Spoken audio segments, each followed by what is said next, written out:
الحمد لله رب العالمين، والصلاة والسلام على سيد الأنبياء والمرسلين وعلى آله وأصحابه أجمعين. أما بعد،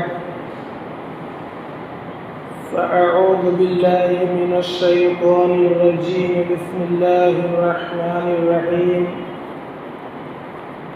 قال الله سبحانه وتعالى: والذين آمنوا أشد حبا لله.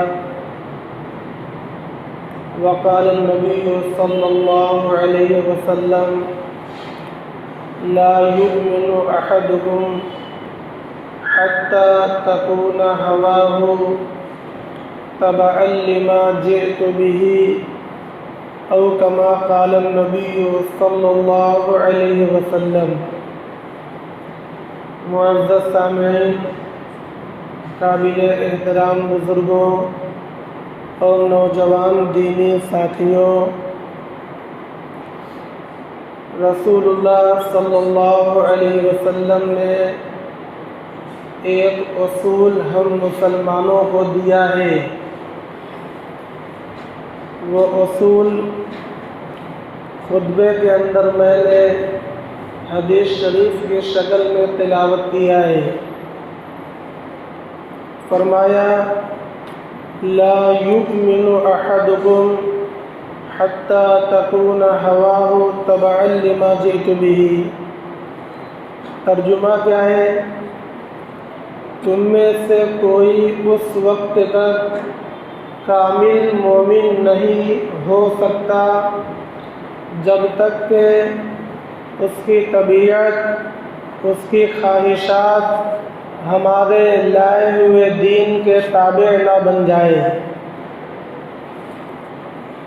دین اصل ہو، شریعت اوپر ہو، اور تمام خواہشات اور تمام طبیعتیں اس کے تابع کر دی جائیں، تب کہیں جا کر ایمان کامل اور مکمل شریعت کی نگاہ میں مانا جائے گا.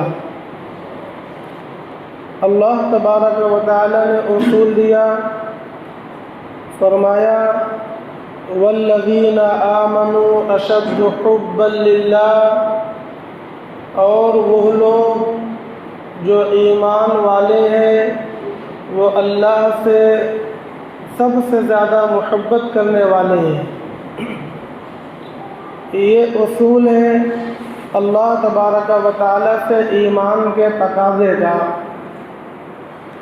اسی اصول کے مطابق ہم لوگ زندگی گزارتے ہیں، اور اسی اصول پر رہ کر ہم اپنا ایمان اور عقیدہ یہ رکھتے ہیں کہ ہم دنیا کے اندر بھی اور آخرت کے اندر بھی جو کامیاب ہوں گے وہ اسی اصول پر عمل کرنے کی وجہ سے کامیاب ہوں گے. اگر ہم نے ان اصولوں کی پرواہ نہیں کی تو ایمان کامل نہیں ہوگا. اگر ہم نے ان اصولوں کی پرواہ نہیں کی تو اللہ کے کلام کے خلاف جانا لازم آئے گا، اور اس کے علاوہ بہت سی مخالفتیں لازم آئیں گی. شریعت میں یعنی قرآن میں اور احادیث مبارکہ میں جگہ جگہ اس عنوان، اس مضمون کو بیان کیا گیا ہے. یہ عنوان اور یہ مضمون اتنا واضح ہے، اتنا مسلمانوں کے قریب ترین ہے کہ آدمی مسلمان اہل علم ہو یا اہل علم نہ ہو، سوجھ بوجھ والا ہو یا بہت زیادہ سوجھ بوجھ والا نہ ہو، ہر صورت میں وہ اسی کے مطابق عمل کرتا ہے. یعنی وہ سب سے زیادہ جناب آقا محمد رسول اللہ صلی اللہ علیہ وسلم سے اپنا رشتہ اور اپنی محبت کو رکھتا ہے. ایک مرتبہ حضرت عمر رضی اللہ تعالی عنہ نے سوال کر دیا تھا اور کہا تھا: یا رسول اللہ، آپ یہ فرماتے ہیں کہ جب تک آدمی اپنے آل اولاد سے زیادہ آپ سے محبت نہ کرے تب تک اس کا ایمان کامل نہیں ہے۔ تو میں آپ کو سب سے زیادہ مانتا ہوں مگر اپنے بعد، یعنی مجھے سب سے زیادہ محبت پہلے اپنی جان سے ہے، اپنے نفس سے ہے، اس کے بعد اگر کسی سے محبت ہے تو آپ سے محبت ہے۔ اللہ کے نبی صلی اللہ علیہ وسلم نے انکار فرما دیا، فرمایا ابھی تمہارا ایمان کامل نہیں ہوا۔ اس کے بعد حضرت عمر رضی اللہ تعالیٰ عنہ نے فرمایا کہ یا رسول اللہ اب مجھے سب سے زیادہ محبت آپ سے ہے، آپ کے بعد اب کسی سے محبت ہے۔ تو نبی پاک صلی اللہ علیہ وسلم نے فرمایا اب تمہارا ایمان کامل ہوا۔ میں نے بتلایا کہ بے شمار نصوص ہیں، بے شمار آیتیں اور احادیث شریفہ ہیں جو ہمیں اس بارے میں رہبری اور رہنمائی کرتی ہیں، مگر یہ مضمون اتنا واضح ہے کہ ہر مسلمان اسی کے مطابق عمل کرتا ہے۔ مگر جیسے تندرستی میں بیماری بھی ہو جاتی ہے اور قوت میں ضعیفی بھی آ جاتی ہے اور روشنی کے بعد اندھیرا بھی چھا جاتا ہے، اسی طریقے سے ہماری زندگی کے ایام بھی ہیں۔ تندرستی میں بیماری بھی آ جاتی ہے اور قوت میں ضعف بھی آ جاتا ہے، بیماری کے بعد علاج کی ضرورت ہوتی ہے اور ضعف کے بعد غذا کی ضرورت ہوتی ہے اور آدمی اس کو لازم سمجھتا ہے، ضروری سمجھتا ہے۔ اسی طریقے سے ہم لوگ جو شریعتوں پر شریعت پر عمل کر رہے ہیں، اگر ہم بیدار نہیں رہیں گے، اگر ہم برابر اس کا دھیان نہیں رکھیں گے تو بیماری کے بعد، صحت کے بعد بیماری آ جائے گی۔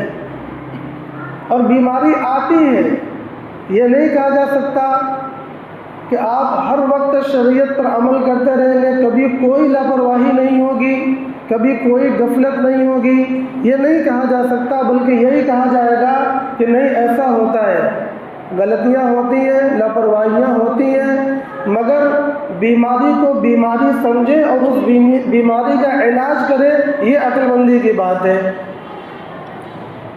دل میں، روح میں، مزاج میں دین کو لے کر قوت بنی رہتی ہے، مگر بعض مرتبہ ضعف بھی آ جاتا ہے، جس کی وجہ سے کبھی نماز چھوٹتی ہے، کبھی تلاوت چھوٹتی ہے، کبھی ذکر و تسبیح چھوٹ جاتے ہیں، کبھی دین کے دوسرے تقاضوں پر عمل بھاری معلوم ہوتا ہے۔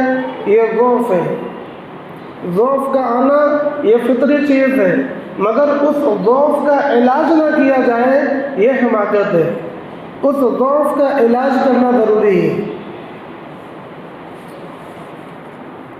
شریعت ہماری زندگی میں سب سے زیادہ محبوب ہے اور یہ سب سے زیادہ قریب ہے، مگر شریعت پر عمل کرنے میں بعض مرتبہ ناگواری بھی پیش آ سکتی ہے، اور یہ ناگواری کا پیش آنا یہ ہماری اور آپ کی کم علمی کی وجہ سے نہیں ہے، جہالت کی وجہ سے نہیں ہے۔ مثلا کوئی بات سامنے آئی، اب وہ ہمیں سمجھ میں نہیں آ رہی کہ ایسا کیسے شریعت نے کہہ دیا، یہ شریعت نے کیا فیصلہ کر دیا، وہ بات ہمیں سمجھ میں نہیں آ رہی ہے، اس پر عمل کرنا کچھ بھاری معلوم ہو رہا ہے یا زیادہ بھاری معلوم ہو رہا ہے، تو یہ جو بعض مرتبہ کچھ ناگوار معاملہ سامنے پیش آ جاتا ہے، کچھ چیزوں پر عمل کرنا بھاری پڑتا ہے، یہ کس وجہ سے؟ کیا اس وجہ سے کہ چونکہ ہمیں علم نہیں ہے، یا ہم یہ کہیں کہ معاشرے کو علم نہیں ہے اس لیے ان کو بھاری لگتا ہے؟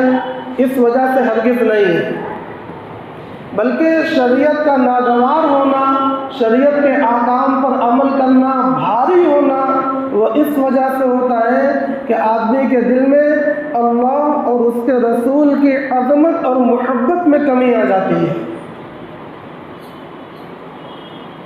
اگر اللہ کی عظمت دل کے اندر مکمل ہو اور رسول اللہ صلی اللہ علیہ وسلم کی محبت صحیح معنی میں، سچے معنی میں دل کے اندر پیوست ہو، تو پھر کسی بھی مسئلے پر، کسی بھی حکم پر عمل کرنے میں بالکل بھاری نہیں پڑے گا۔ اور اس کی مثال ہم سب کے لیے بالکل واضح سی بات ہے۔ ہماری دوستیاں ہوتی ہیں، ہمارے دوست ہم سے کچھ کہتے ہیں، کتنا بھاری کام کیوں نہ ہو، ہم اس کو ہلکا سمجھتے ہیں، اس کو انجام دینے کی کوشش کرتے ہیں۔ وہ کام جو ہم نے کبھی نہیں کیا ہے، وہ کام بھی اگر دوستوں کے سامنے آ جاتا ہے تو ہم گھر سے نکل پڑتے ہیں اور اس کے کام کو حل کراتے ہیں۔ کیوں؟ کیونکہ دوست کی اتنی محبت ہوتی ہے کہ اس محبت کے آگے کوئی ناگواری ناگوار نہیں ہوتی۔ یا اگر کسی کی عظمت دل میں آ جائے، کوئی کسی کو مان بیٹھے، بڑا مان بیٹھے، اب دیکھو اگر وہ اپنے چھوٹوں سے کچھ کہہ دے تو چھوٹے ہر قیمت پر اس کو کر گزرنے کے لیے تیار ہو جاتے ہیں۔ یہ عظمت اور محبت کی وجہ سے، عظمت اور محبت کی وجہ سے اگر عظمت میں کمی ہو اور محبت میں کمی ہو تو پھر احکام پر عمل کرنے میں رکاوٹیں پیش آنے لگتی ہیں، اور پھر اس کے بعد ذہن کے اندر سوال پیدا ہوتا ہے۔ اب آپ سمجھیں، شریعت میں حکم یہ ہے، شریعت کا حکم یہ ہے کہ مرد کو ڈبل حصہ دیا جائے گا اور عورت کو اس کا آدھا حصہ دیا جائے گا۔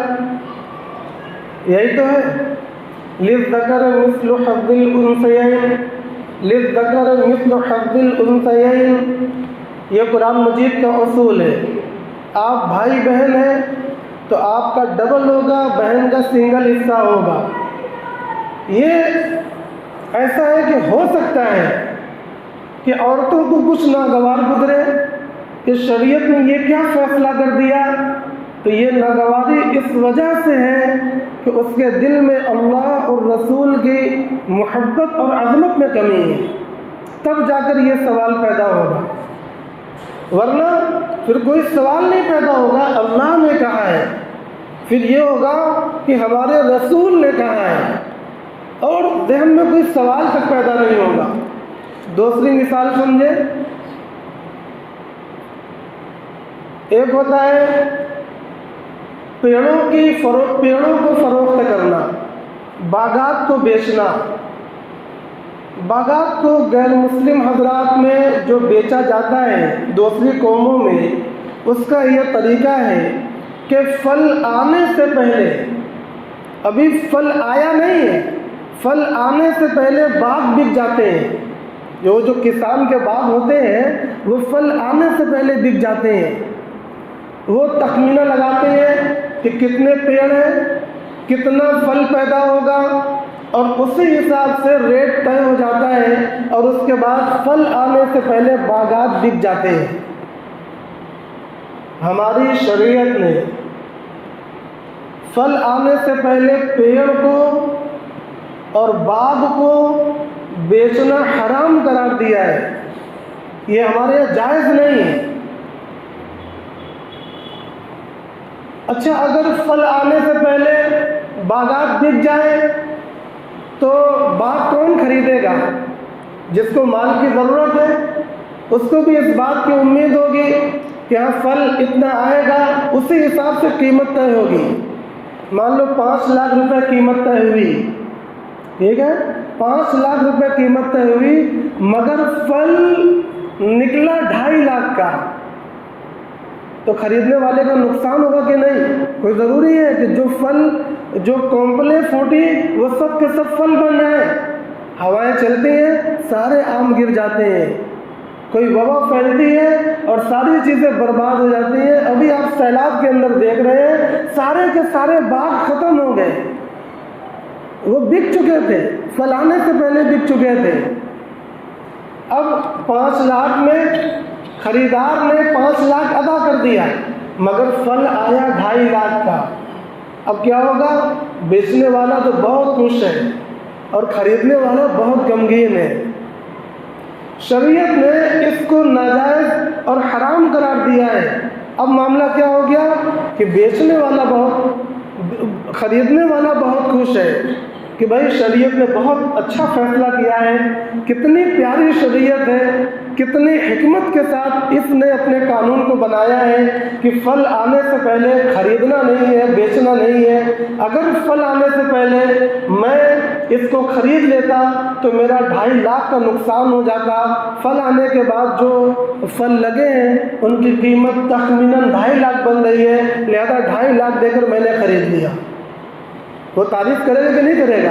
وہ بہت تعریف کرے گا ہماری اس شریعت کی۔ اور بیچنے والا اتنا غمگین نہیں ہوگا، وہ یہ سمجھے گا کہ بھی جتنا پھل آیا اتنی قیمت تو ہم کو مل ہی رہی ہے۔ اور یہ انصاف کی بات بھی ہے، اگر اس کو ناگواری ہوتی بھی ہے، ہو سکتا ہے اس کو ناگواری ہو کہ شریعت نے کیوں اس کو حرام قرار دیا، اگر حرام قرار نہ دیا ہوتا تو آج میرا 2.5 لاکھ کا فائدہ ہو گیا ہوتا۔ یہی معاملہ سود میں بھی ہے اور یہی معاملہ جوئے میں بھی ہے۔ میں تفصیل میں نہیں جاؤں گا، میں یہ بتلانا چاہتا ہوں کہ کچھ تعریف کرنا شروع کر دیں گے اور کچھ لوگوں کو ناگواری ہوگی، مگر آپ دھیان دیں گے تو وہ ناگواری وہ انصاف پر مبنی نہیں ہوگی۔ اب کیا ہے؟ ایک اور مثال، سب کو ایک ساتھ سب کے احکام بیان کیے جائیں گے۔ کسی کا انتقال ہوا اور اس کے وارث میں ایک لڑکی ہے، اس کے وارث میں ایک لڑکی ہے اور اس کے چچا ہیں یا دور کا اور کوئی ایسا رشتہ دار ہے جو عصبہ بنتا ہے۔ تو اب باپ کے مرنے کے بعد سگے میں لڑکی ہے اور اس کے بعد چچا ہے یا دادا ہے، بہرحال اب باپ کے مرنے کے بعد لڑکی کا کتنا بنے گا؟ میں نے بتایا ایک لڑکی ہے۔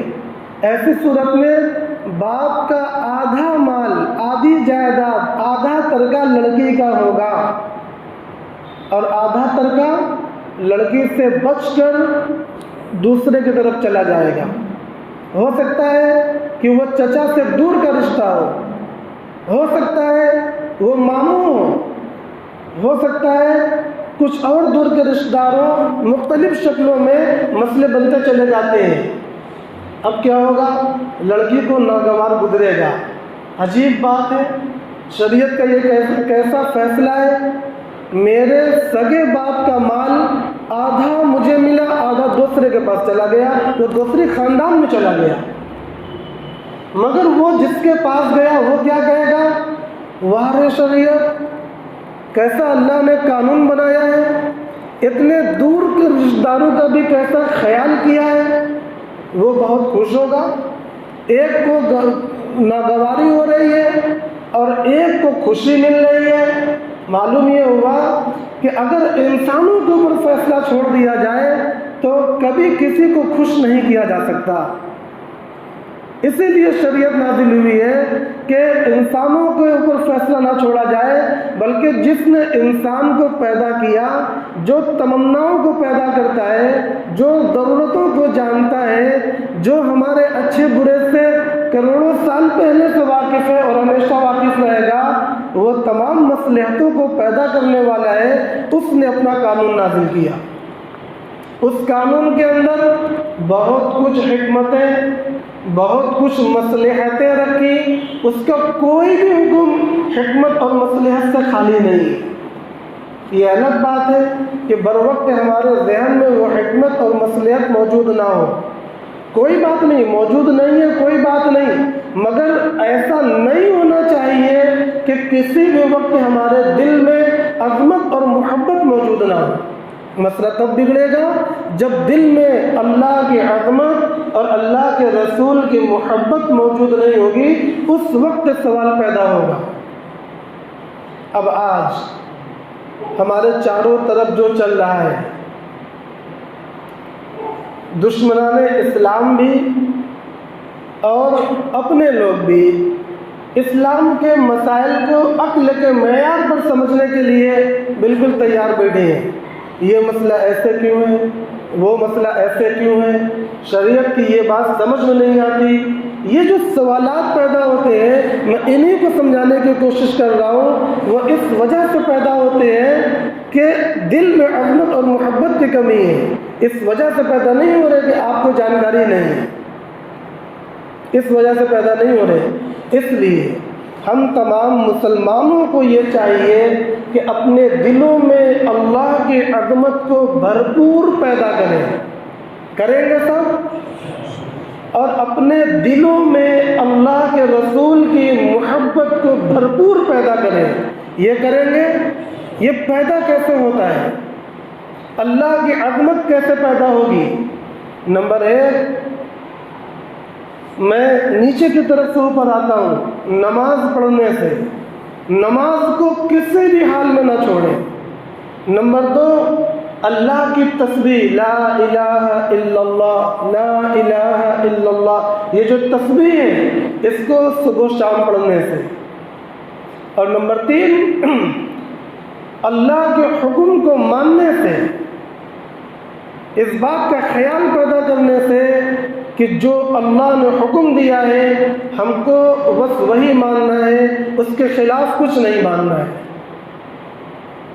اگر ہم اللہ کا دھیان بنائیں گے نماز کے ذریعے، تسبیح کے ذریعے، قرآن مجید کی روزانہ کی تلاوت کے ذریعے، اور گھر کے اندر بچوں کے درمیان، عورتوں کے درمیان اللہ کی بات کر کے، ایمان کی بات کر کے، اللہ کے پیغام کی بات کر کے جب ماحول کو بنائیں گے، تب رفتہ رفتہ دل میں اللہ تبارک و تعالیٰ کی عظمت پیدا ہوتی چلی جائے گی۔ اگر نہیں بنائیں گے تو میں نے بتلایا، قوت کے بعد کمزوری آ جاتی ہے اور تندرستی کے بعد بیماری آ جاتی ہے۔ اگر ہم اپنے آپ کو قوی ثابت بھی کر دیں اور تندرست ثابت بھی کر دیں تو پھر اس کے بعد کا مرحلہ آنا یقینی اور لازمی ہے۔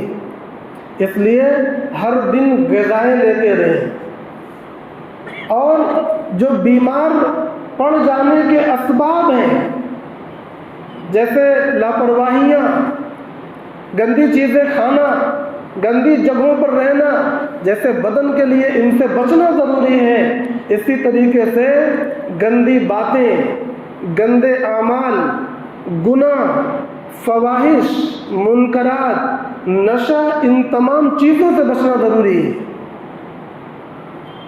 تب اللہ تبارک و تعالیٰ کی عظمت دل کے اندر پیوستہ ہوتی چلی جائے گی، اور نبی پاک صلی اللہ علیہ وسلم کی محبت پیدا ہوگی درود شریف کی کثرت سے۔ بتلایا جاتا ہے کہ جمعہ کے دن سب سے زیادہ درود شریف کی کثرت کرنا چاہیے، اور روزانہ بھی درود شریف کی کثرت کرنا چاہیے۔ حدیث شریف میں اس کے بے شمار فضائل بیان کیے گئے ہیں، اتنے فضائل اور اتنے کم تعداد پر فضائل کہ وہاں بھی عقل کام نہیں کرتی، مگر وہاں کوئی سوال نہیں کرتا۔ وہ کیا ہے کہ جو 10 مرتبہ صبح اور 10 مرتبہ شام میں درود شریف پڑھ لے گا، اللہ تبارک و تعالیٰ قیامت کے دن اس کو جہنم سے بچائیں گے بھی، اور رسول اللہ صلی اللہ علیہ وسلم کی شفاعت اس کو نصیب فرمائیں گے، بس 10 مرتبہ۔ یہ بڑا ادنا درجہ ہے، یہ تو ان کے لیے جن کا تعلق ابھی نبی پاک صلی اللہ علیہ وسلم سے نیا جڑا ہے، مگر جو اللہ کے رسول کے پرانے عاشق ہیں، جو ان سے ایک زمانے سے محبت کرنے کا دعویٰ کرتے ہیں، محبت کرنے والے ہیں، بھلا انہیں 10 کی تعداد پر تسلی ہوگی؟ ان کو 10 کی تعداد پر تسلی نہیں ہوگی۔ ان کے حال تو ایسے ہیں کہ جب بھی موقع ملا، فرصت ملی، اور ان کی انگلیاں یوں چلنا شروع ہو جاتی ہیں، ہونٹ ہلنے شروع ہو جاتے ہیں۔ یہ کیفیت ہونی چاہیے ایک مومن، ایک مسلمان کی۔ اور اس کے خلاف ہم لوگ جا بھی نہیں سکتے، کیونکہ ہم نے اللہ اور اس کے رسول سے محبت کا وعدہ فرمایا ہے۔ وہ کیا کب وعدہ فرمایا؟ لا الہ الا اللہ محمد الرسول اللہ. جب یہ کلمہ ہم نے پڑھ لیا تو لا الہ الا اللہ کے ذریعے اللہ کی عظمت کا ہم نے عہد کر لیا، اور محمد الرسول اللہ کے ذریعے اللہ کے نبی سے عشق و محبت کا ہم نے عہد و پیمان کر لیا ہے. لہذا اس کے خلاف اب جا بھی نہیں سکتے. جب ہم اس کے خلاف جا نہیں سکتے تو لازماً ہمیں اسی پر عمل کرنا پڑے گا. اللہ تبارک و تعالیٰ نے بھی فرمایا قُلْ إِن كُنتُمْ تُحِبُّونَ اللَّهَ فَاتَّبِعُونِي يُحْبِبْكُمُ اللَّهُ. اے محمد صلی اللہ علیہ وسلم، آپ لوگوں سے کہہ دیجئے کہ اگر تم یہ کہتے ہو کہ تمہیں اللہ سے محبت ہے تو تم میری اتباع کرو، اللہ بھی تم سے محبت کرنے لگے گا.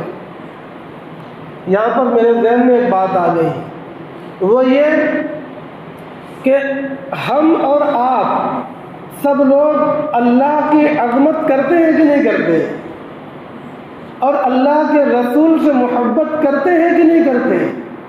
یقیناً کرتے ہیں. اس میں ادنا درجے کا بھی شک اور شبہ مجھے نہیں ہے، اور میں سمجھتا ہوں کہ آپ کو بھی نہیں ہوگا دوسروں کے بارے میں. ہم اور آپ عظمت و محبت کے عادی ہیں، کرتے ہیں. مگر مجھے یہ بتاؤ کہ کیا اللہ بھی اور اللہ کے رسول بھی آپ سے راضی ہیں؟ وہ بھی آپ سے محبت کرتے ہیں؟ یہ سوال ہے. ہم اللہ کو پسند کرتے ہیں، ہم اللہ کے رسول کو پسند کرتے ہیں، ہم ان سے تعلق بنانا چاہتے ہیں، ہم ان سے وابستہ ہونا چاہتے ہیں، ہم ان کو راضی کرنا چاہتے ہیں.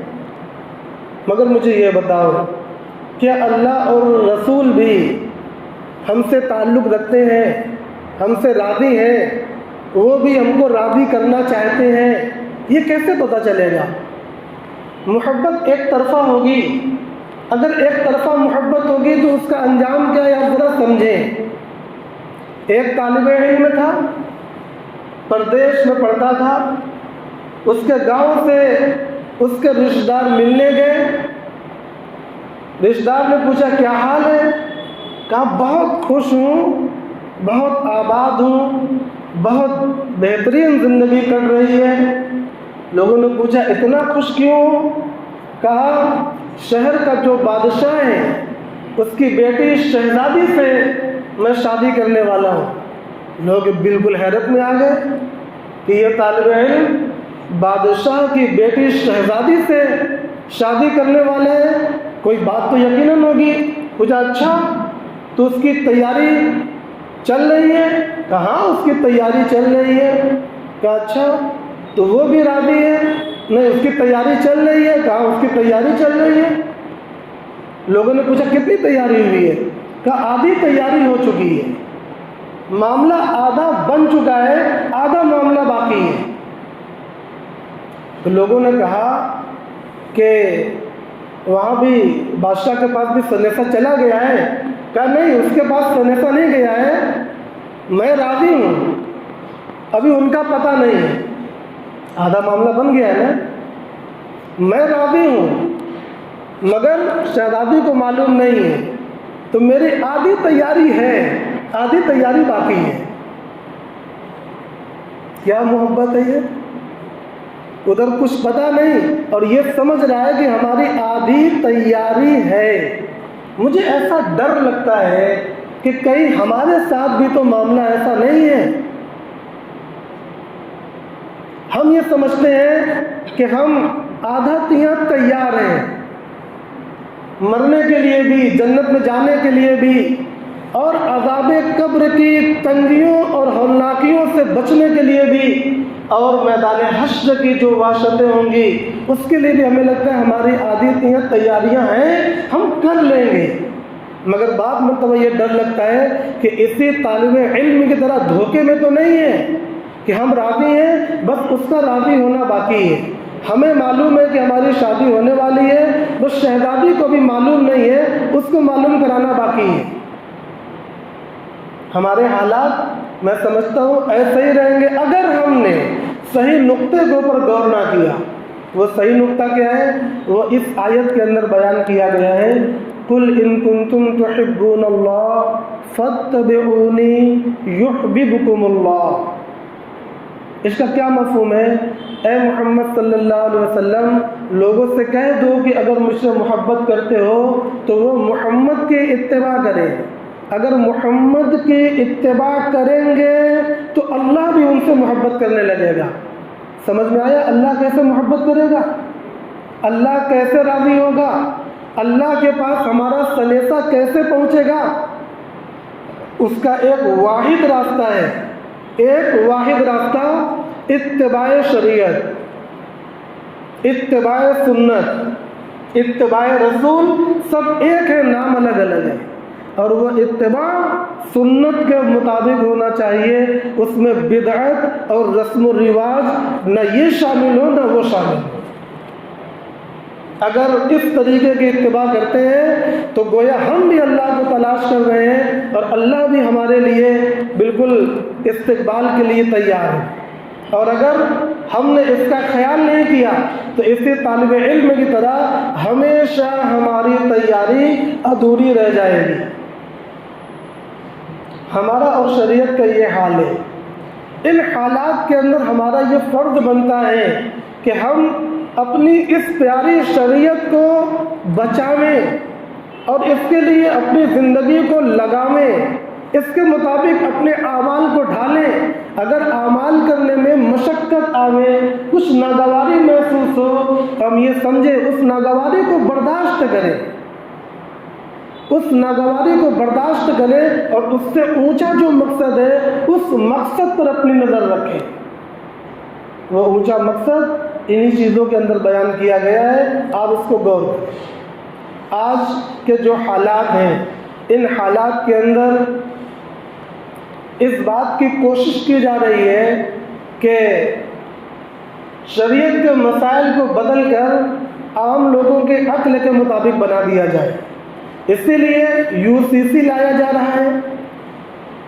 UCC یونیفارم سول کوڈ اس کا فل فارم ہے، اور پورے ملک کے مسلمانوں کی طرف سے اس کی مخالفت جاری ہے۔ سوشل میڈیا پر اس کے لیے اپیل کی جا رہی ہے، مگر بہت سے لوگوں نے ابھی تک اس پر اپنی کوئی حرکت جاری نہیں کی۔ مسلم پرسنل لا کی طرف سے جوابات مانگے جا رہے ہیں، ایک کلک مانگا جا رہا ہے، مگر ہمارے نوجوان ابھی بھی اس میں غفلت کا شکار ہیں۔ نوجوانوں، میں خاص طور سے آپ لوگوں کو مخاطب کر کے یہ کہتا ہوں کہ آج آخری دن ہے۔ جمعہ پڑھنے کے بعد اپنے کاموں میں ہرگز واپس نہ جائیں، بلکہ کچھ وقت، گھنٹہ، 2 گھنٹہ، 4 گھنٹہ اس کے اندر لگ کر اس کام کو پایہ تکمیل تک پہنچائیں۔ مسلم پرسنل لا بورڈ اور جمعیت علماء ہند جس چیز کا مطالبہ کر رہی ہے اس مطالبے کو پورا کریں۔ اگر یونیفارم سول کوڈ لاگو ہو جاتا ہے تو اس کے کتنے بھیانک نتائج ہیں وہ ابھی ہم لوگ کھل کر بیان نہیں کر سکتے۔ میں مثال کے طور پر صرف ایک چیز بیان کرتا ہوں، اس کے بعد میں بات کو ختم کر دوں گا، اس اپیل کے ساتھ کہ میں امید کرتا ہوں آپ لوگوں سے کہ جمعہ پڑھنے کے بعد آپ لوگ بالقصد اور بالارادہ اپنے اپنے جگہوں پر جا کر اس کام کو انجام دیں گے۔ اب اپنے گھروں میں جتنی موبائلیں ہیں، اپنے دوست و احباب میں جتنے بھی تعلقات ہیں، ہر ایک لوگوں سے مل کر اس کام کو آج انجام دلائیں گے۔ آج اس کا آخری دن ہے، تو سب لوگ یہ کر لیں گے، یہ کرنا ہے۔ ہم یہ سمجھتے ہیں کہ آج جمعہ کے بعد ہم لوگ اپنے کاروبار میں واپس نہ جائیں، بلکہ اس کام میں لگ جائیں، اس کو انجام دینے کے بعد کاروبار میں جائیں۔ اس کا بھیانک انجام یہ ہے، اس کی ایک مثال یونیفارم سول کوڈ کی کہ 1 سے زائد شادی کی اجازت نہیں ہوگی۔ کیا لگ رہا ہے؟ کوئی مطلب نہیں ہے، ٹھیک ہے، ہم کہاں 1 سے زائد شادی کرتے ہیں، مگر معاملہ یہیں تک نہیں ہے۔ معاملہ یہ ہے کہ اگر کسی شخص کو ایک سے زائد شادی کی ضرورت پیش آ جائے تو بھی وہ نہیں کر سکتا۔ بہت سی جگہوں پر ہم نے دیکھا ہے بیوی خود کہتی ہے کہ بھئی ہم سے اولاد نہیں ہو رہی ہے، آپ ایک شادی اور کر لیں۔ یا بعض مرتبہ عورت اتنا بیمار پڑ جاتی ہے کہ وہ اپنی پوری خوشی کے ساتھ اپنے شوہر کو شادی کرنے کی اجازت دیتی ہے، اور شریعت نے بھی جو ایک سے زائد شادی کی اجازت دی ہے وہ انصاف کی شرط کے ساتھ اجازت دی ہے، ویسے ہی اجازت نہیں دی ہے۔ لہذا اگر کسی کو ضرورت پیش آ ہی جائے تو ابھی تو شریعت نے راستہ کھولا ہے، ایک وقت میں 2 بیوی کو اپنے نگاہ میں رکھ سکتے ہیں، دونوں کا نام نفقہ کا خرچہ اٹھائیں، دونوں کو خوش رکھیں۔ لیکن جب یہ قانون آ جائے گا تو یہ قانون کیا کہتا ہے؟ ایک وقت میں 2 بیوی کو نگاہ میں نہیں رکھ سکتے۔ اگر کسی کو دوسری بیوی رکھنے کی ضرورت پڑ جائے تو پہلی بیوی کو طلاق دے کر جدا کرنا ضروری ہوگا۔ بات سمجھ میں آئی؟ اگر کسی کو ضرورت پڑ ہی جائے تو اب بلا وجہ پہلی بیوی کو بغیر کسی جرم کے، بغیر کسی سبب کے طلاق دے کر اس کو علیحدہ کرنا ضروری ہوگا۔ کس کا نقصان ہے؟ عورتوں کا نقصان ہے، سب سے زیادہ عورتوں کا نقصان ہے۔ محترم بھائیوں اور دوستوں، یہ جو قانون لائے جا رہے ہیں بظاہر ان کے چہرے کچھ حسین معلوم ہو سکتے ہیں، مگر ان کے اندر کی کراہیت یہ وقت کے ساتھ کھلتی چلی جائے گی۔ ابھی سردست میں نے اللہ کی عظمت اور رسول کی محبت اور شریعت کی ضرورت پر جو باتیں آپ کے سامنے رکھی ہیں ان کو ذہن میں تازہ رکھیں، اور ایک بات کا مطالبہ کیا ہے کہ یہاں سے جانے کے بعد آپ اپنے کاروبار میں کوئی بھی واپس نہ جائیں جب تک کہ اپنی موبائل کو کھول کر مسلم رسول اللہ بورڈ کے پلیٹ فارم کے اس بٹن کو کلک نہ کر دیں۔ بہت سی مسجدوں میں وہ QR کوڈ چسپاں کر دیے گئے ہیں، موبائلوں پر وہ لنک بھی جاری ہیں، جن کو نہ سمجھ میں آوے تو اپنے دوست احباب سے پوچھ کر آج اس کام کو ضرور کریں اور کرواویں، عورتوں کو بھی اس میں شریک کریں۔ میں نے کل کہا تھا مسجد منی قصاب میں بھی وہ کاغذ لگے بھائی، مسجد منی قصاب میں کاغذ لگے ہیں؟ ہاں لگ گئے ہیں، باہر دروازے پر وہ بار کوڈ لے لیں اور کام کو انجام دے کر ہی واپس جائیں۔ وآخر دعوانا الحمدللہ رب العالمین۔